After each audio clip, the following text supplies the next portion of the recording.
आजकल की दौड़ भाग की ज़िंदगी में अगर हल्की सी भी चोट लग जाती है तो हम और आप भाग कर डॉक्टर के पास जाते हैं। पर उस घर का क्या हो जहाँ हो कमला जैसी औरत जो ना कभी डॉक्टर का मुंह देखना पसंद करे और ना घर में किसी को डॉक्टर के पास जाने दे। आप लोग भी कह रहे होंगे ये कैसी बातें कर रही हैं, भला ऐसा कहाँ होता है।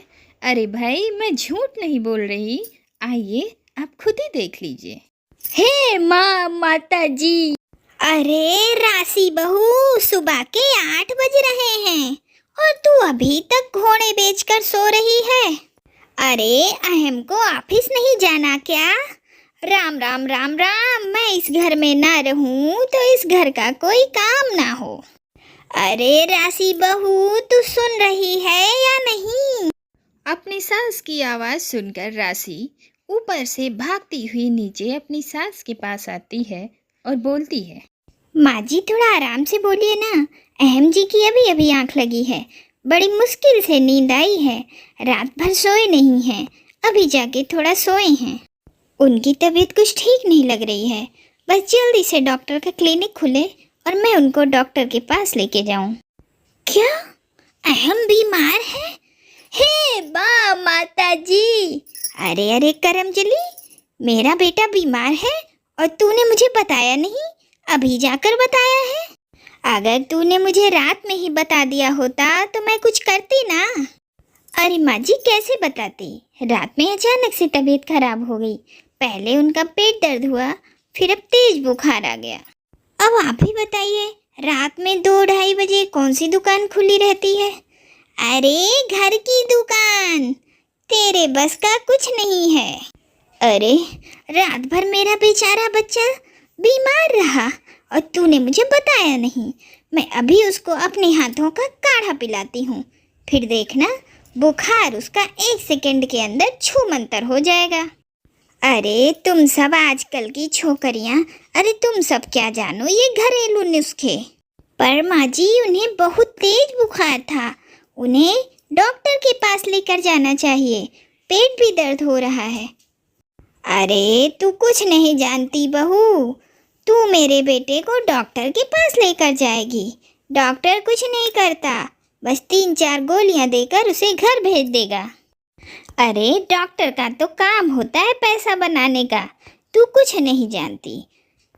पर मेरे घरेलू नुस्खे से देखना तू कैसे चंद मिनटों में अहम ठीक हो जाता है। मैं जब तक उसके लिए काढ़ा बना कर लाती हूँ, तू जा तब तक उसकी मालिश कर। मेरे बेटे का पेट दर्द भी ठीक हो जाएगा और मैं काढ़ा बना कर दूंगी तो उसका बुखार भी ठीक हो जाएगा।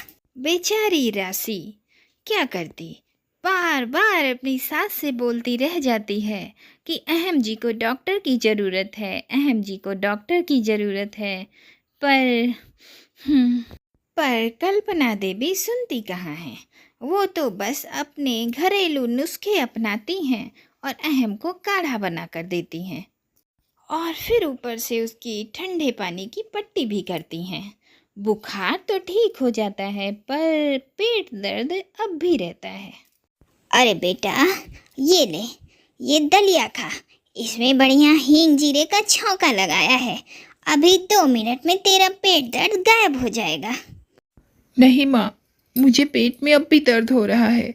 मुझे लगता है राशि सही कह रही है, मुझे डॉक्टर के पास जाना चाहिए। अरे चुप कर बीबी के गुलाम, कोई भी चीज़ इतनी जल्दी ठीक नहीं होती। ये घरेलू नुस्खा है, थोड़ा समय लगेगा पर इसमें बहुत चीज़ें डाली हैं, इससे तेरी बीमारी भी भाग जाएगी और तू पहले की तरह तंदुरुस्त हो जाएगा। अहम अपनी माँ के आगे कुछ नहीं बोल पाता और अपनी माँ के हाथों का बना हुआ काढ़ा और दलिया चुपचाप खा पी लेता है।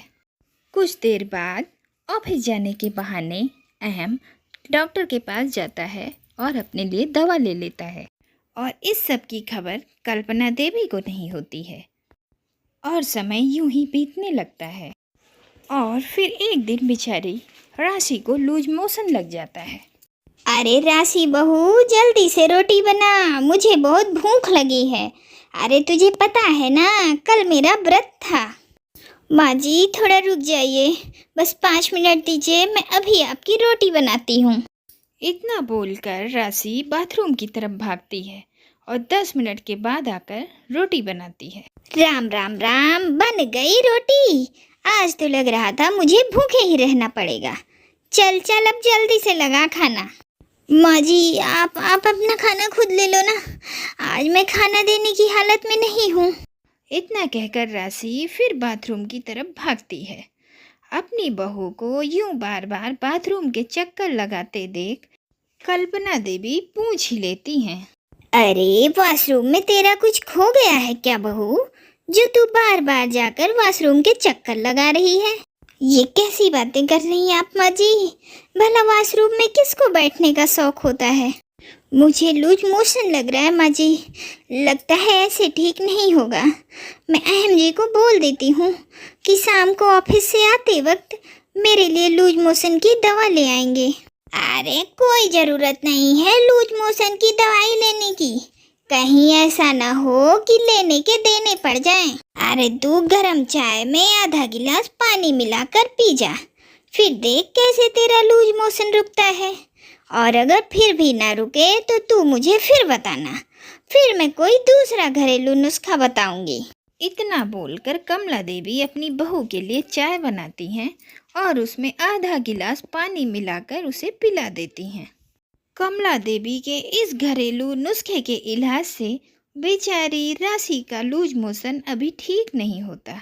बेचारी राशि करती भी क्या, अपनी सास के सामने मुंह नहीं खोल सकती थी, पर वह झूठ मूठ में कह देती है। माँ जी वो है ना, आपके घरेलू नुस्खे बड़े कमाल के होते हैं। मेरा लूज मोशन ठीक हो गया, पर थोड़ा अंदर से कमजोरी लग रही है। थोड़ी देर आराम कर लूँ तो ठीक हो जाऊंगी। मैं अपने कमरे में आराम करती हूँ। हाँ, आपको कोई ज़रूरत होगी तो आवाज़ लगाना। कोई बात नहीं बहू, तू जाकर आराम कर, मैं संभाल लूँगी। वैसे भी तुझे ज़्यादा लूज मोशन हो गए थे। वो तो भगवान का लाख लाख शुक्र है कि तूने मुझे बता दिया। और हाँ, अगर तेरी कमजोरी न दूर हो तो वो भी मुझे बता देना। नहीं नहीं नहीं नहीं माँ जी, वो भी ठीक हो जाएगा। राशि मन ही मन में बोलती। इसी बात का तो दुख है कि आपको कैसे पता चल गया। अगर आपको पता न चला होता तो अब तक मैं दवाई लेकर ठीक भी हो गई होती।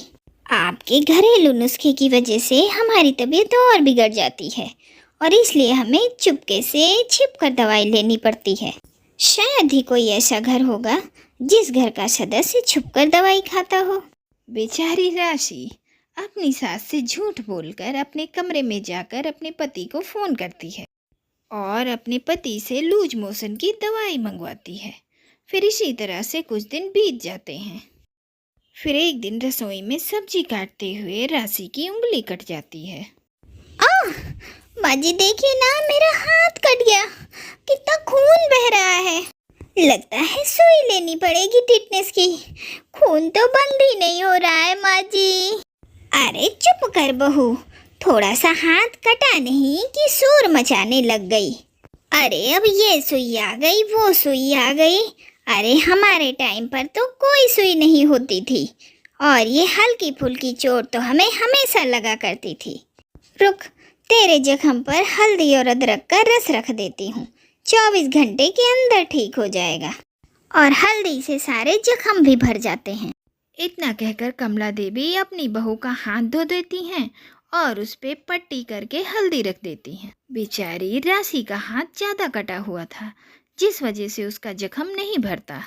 देखते ही देखते 1 महीना हो जाता है, पर अब भी राशि को दर्द होता है। पर कमला देवी उसे डॉक्टर के पास जाने ही नहीं देती और न खुद उसे डॉक्टर के पास लेकर जाती हैं। बस इसी तरह से एक दिन कमला देवी सब्जी लेकर घर आ रही थी। फिर एक गाड़ी वाला उसे ठोकर मार कर चला जाता है, जिसकी वजह से कमला देवी के हाथ में चोट लग जाती है। हे माँ, माता जी, मैं तो मर गई। अरे नाश हो उस गाड़ी वाले का जो मुझे ठोक कर चला गया। वो तो शुक्र है ऊपर वाले का जो मैं घर जिंदा वापस आ गई। देख बहू, मेरे हाथ और पैर में कितनी चोट लगी है। तू है ना, जल्दी से मेरे साथ हॉस्पिटल चल। यही देखना भी होगा ना कि कहीं कोई हड्डी तो नहीं टूट गई। अरे माँ जी, आप तो छोटे बच्चे की तरह रो रही हैं। अगर आपका हड्डी टूटा होता ना तो आप घर तक आ ही नहीं पाती। अरे हाथ पैर में हल्की सी खरोच लगी है, इसके लिए क्या डॉक्टर के पास जाना, पैसे खर्च करना। मैं ना घरेलू नुस्खे अपना लेती हूँ आपकी तरह। आपके जख्म पर लाल मिर्च डाल देती हूँ। थोड़ा सा जलेगा पर देखना कैसे 6 घंटे के अंदर आप ठीक हो जाएंगी। क्या? अरे बहू, जख्म पर लाल मिर्च नहीं डालते। बहू, मुझ बुढ़िया पर दया कर मुझे हॉस्पिटल लेकर चल। मुझे डॉक्टर की ज़रूरत है। मुझे डॉक्टर देखेगा, उसको देखने की ज़रूरत है, तुझे नहीं। पाजी, आपको तो मुझ पर विश्वास ही नहीं है। ये सारे घरेलू नुस्खे मैंने तो आप ही से सीखे हैं। और आप है ना जो हमें डॉक्टर के पास नहीं जाने देती। अब ये देखिए, मेरी उंगली का चोट ही देख लीजिए, अभी तक ठीक नहीं हुआ। और दर्द हो भी क्यों ना, क्योंकि घरेलू नुस्खे जो अपना रही हूँ। अब आपकी बारी है, आपकी चोट तुरंत ठीक हो जाएगी। इतना बोलकर राशि अपनी सास के जख्म पर कोई दवाई न लगाकर लाल मिर्च का लेप लगा देती है। और राशि ऐसा क्यों करती है? अपनी सास को सबक सिखाने के लिए।